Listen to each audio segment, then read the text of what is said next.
Good evening and welcome. We're so glad you could join us here at the flower market on this warm summer night.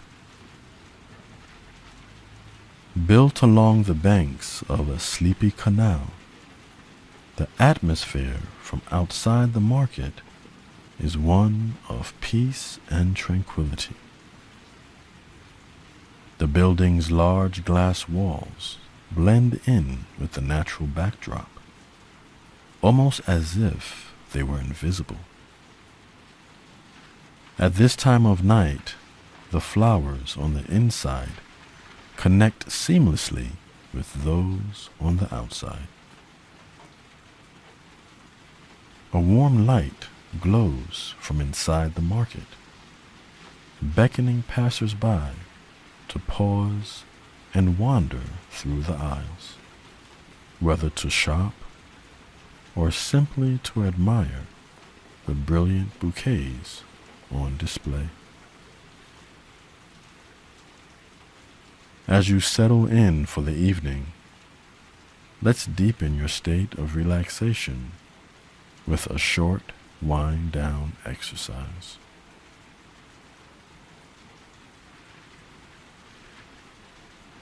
Tonight's wind-down is a visualization. When you're ready, let's begin. So just take a moment to get comfortable. Letting go of the day.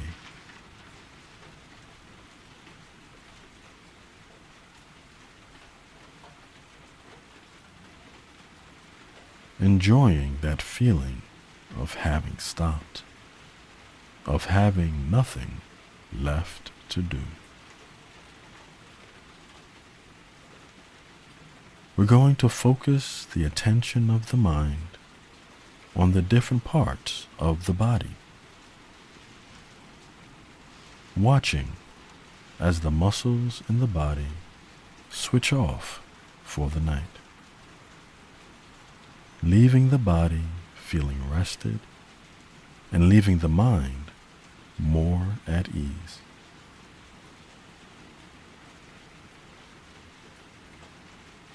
So, starting down at the toes and feeling a sense of the muscles switching off.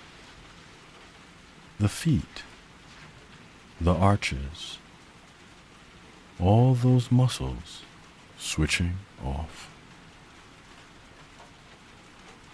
Same in the lower half of the legs. Notice any tension being let go of as the muscles switch off, shut down.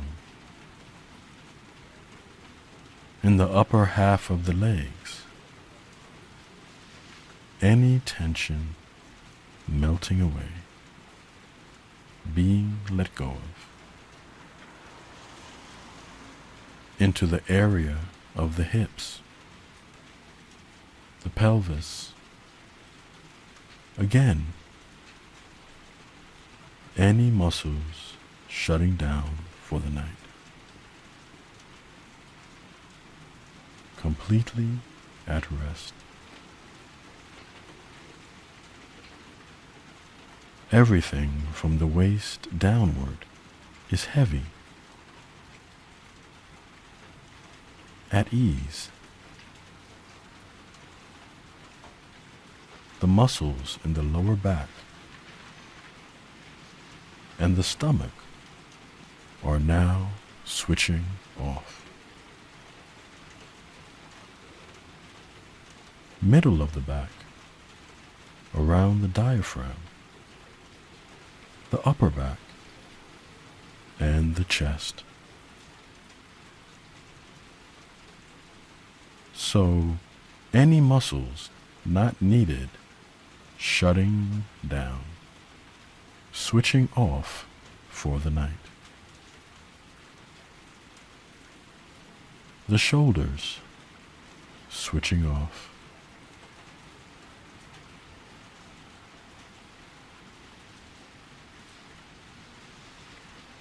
the upper half of the arms and the lower half of the arms, switching off.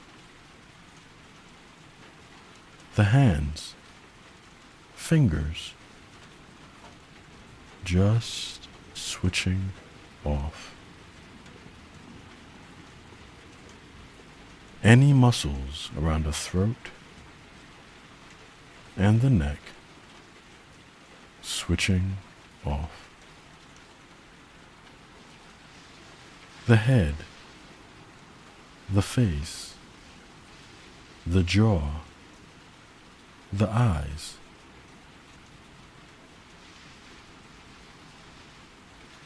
Any last areas of tension melting away as the muscles shut down, switch off.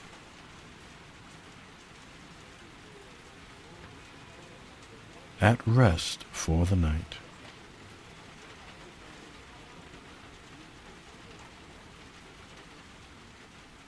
And allowing thoughts to come and go. Allowing the mind and body the space they need to rest. Inside the flower market, there are large buckets of fresh tulips of all colors. Cheery yellows, vibrant reds, soft pinks. A bucket of white tulips looks like snowdrops against a clear winter sky. The tulips drift against one another, some of their buds closed tight, and others softly opening, revealing the layers of delicate petals. The market seems to have vendors with every type of flower imaginable.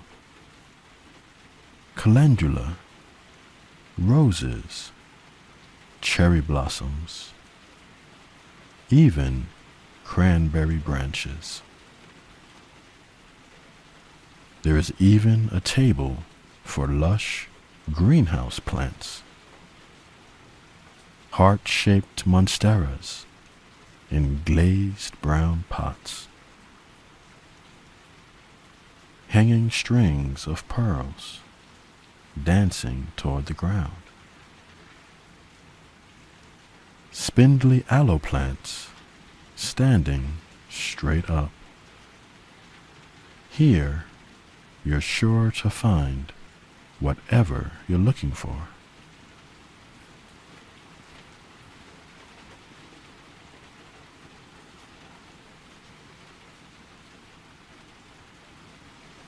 Lynn, a flower vendor, stands in front of a table overflowing with cut roses. Vendors bring flowers from all over, from the north, the south, the east, and the west, from the desert and the sea, from the low valleys and forests. Lynn wears a long-sleeved shirt with a light green rain jacket and jeans. Her hair is neatly brushed. She feels calm and happy. She likes the quiet bustle of the flower market, the slow sound of the canal lazily flowing outside. She puts on a pair of gardening gloves and pulls out a paring knife from her backpack. With an easy motion, she sets about dethorning the roses working the sharp spines away from the stem. When she's finished, she lifts each long stem to the light. Laid out on the table, ready for sale, the pink and red roses blend together like the color of the sunset over a calm sea.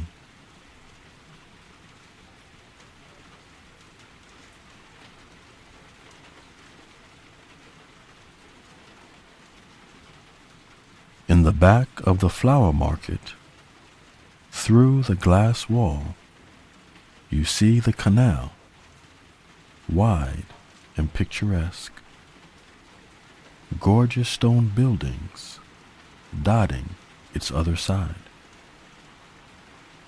The canal makes a gentle, sweeping sound.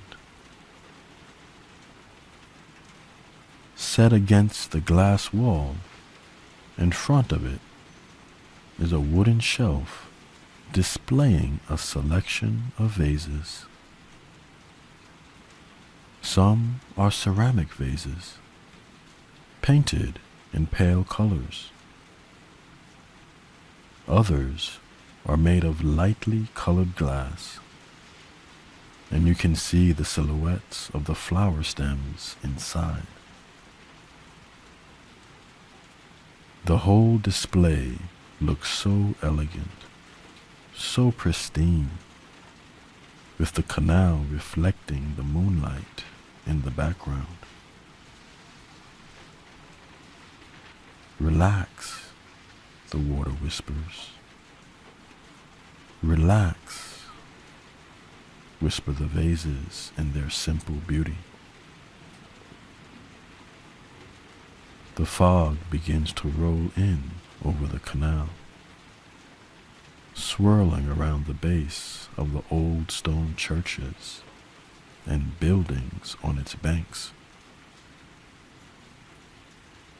This is a view of the city you could only get at night, from inside the flower market as it hums.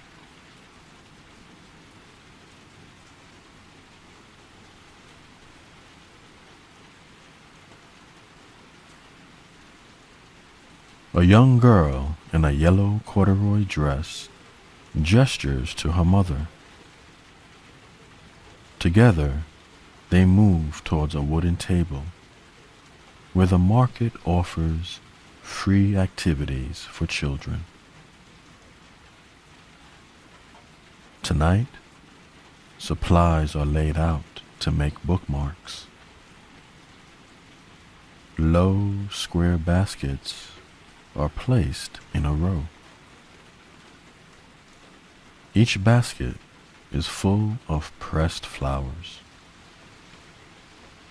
There are dandelions and buttercups, purple and orange cosmos, ferns. The girl has visited this table before. The flower market is her favorite place. On special nights like tonight, her mother bundles her up, and they walk the 7 blocks downhill to the canal. Now, she selects a piece of white cardstock. She cuts this into a long, skinny rectangle.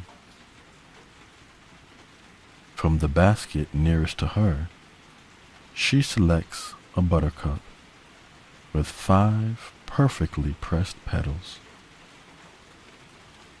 They look like stars, she thinks, dipping a watercolor brush in glue and coating the cardstock. She places the buttercup in the center. Now the bookmark is almost ready. The last step is to press parchment paper over the top of it. She flattens the edges to make it crisp. She will carry her newest treasure all the way home and leave it till morning to dry.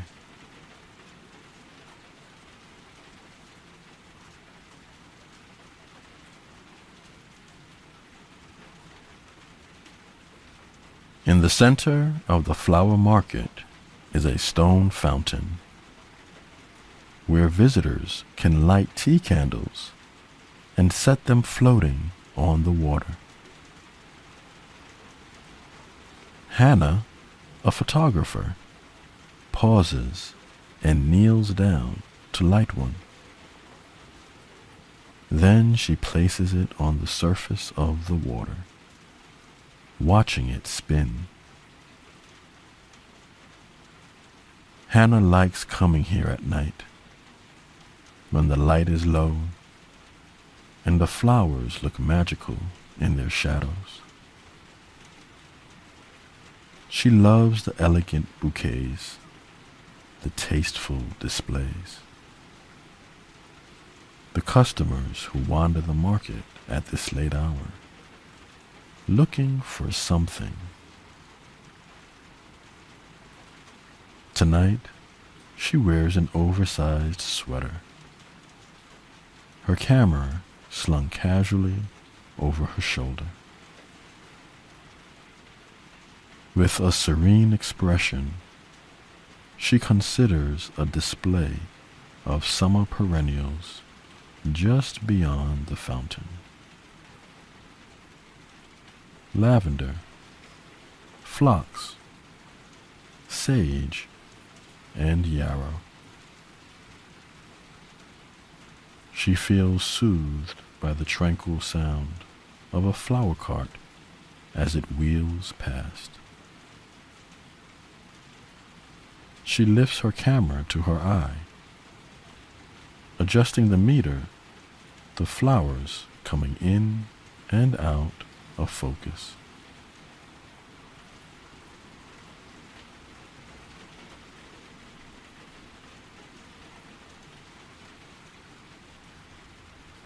Eli is the general manager of the flower market. He appears from behind a curtain, entering the market floor from the adjacent storeroom. He wears thick black spectacles. In his arms, he carries a basket full of moss and willow branches. Later, these will be woven into wreaths and flower crowns.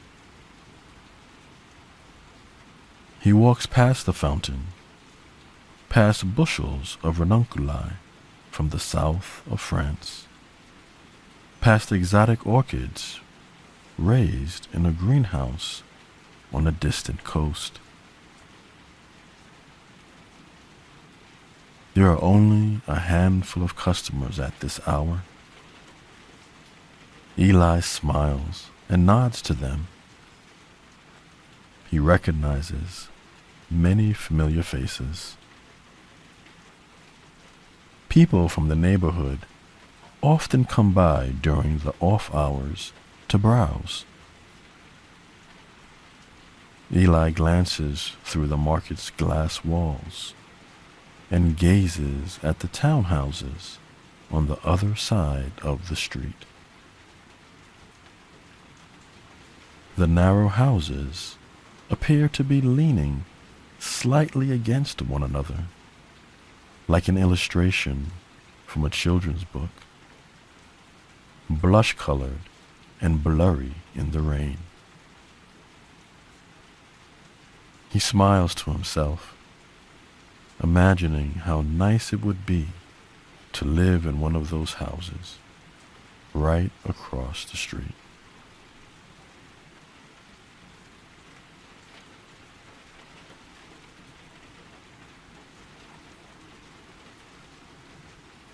A handwritten card wedged between two pots reads, "Spring Ephemerals." A tiered display shows off a brilliant array of colors. Each planter has a name tag in front of it. The names sound like spells. Calypso orchid, marsh marigold, twin leaf, trillium. The orchid is a beautiful purple color, strong and distinct, while the trillium looks delicate and fragile, like a wish. Next to this display is another table, decorated like a fairy garden, with green leafy treasures. Fiddleheads, milkweed, acorns, pieces of bark in sweet shapes, large autumn-colored leaves, moss-covered rocks, brambles and branches and pine cones. It's a miniature glen.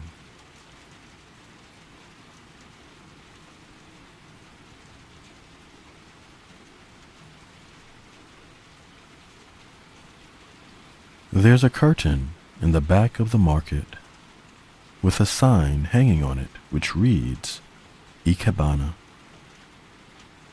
Ikebana is the Japanese art of flower arranging. Several stools sit in a circle, and on each stool sits a dish with a carefully designed flower arrangement. In one, an iris sweeps over to one side, like a wave crashing. In another, two orchids vibrate brightly, a big space between them like a breath. A stick of incense is lit in a small red dish. There's a sense of balance, of control. The universe reflected back in the unique pattern of flowers and branches. A large round pillow sits on the floor with 4 buttons in the middle. It looks so comfortable, like a place you could rest for a while.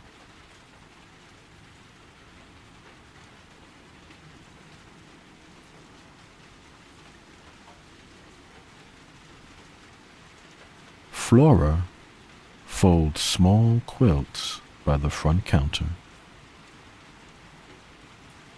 She has sewn them all patiently, using patches of fabric with different flower patterns printed on them.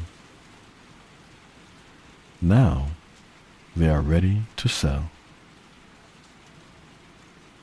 She takes one quilt, creases it, and folds it 3 times over. Then she cuts a long length of green string and ties the quilt up like a little package. From a small bag, she pulls out a sachet of lavender and tucks it under the string. The whole scene is very relaxing. Now she must wait for a customer. She looks down at her creations with contentment. Beside her is a small pot of lamb's ear, a silvery plant with purple rosettes. She reaches out and rubs one velvety leaf between her fingers. Near her, a shop boy is sweeping cut stems from the ground, collecting them into a pile. They nod to one another and the night moves quietly on.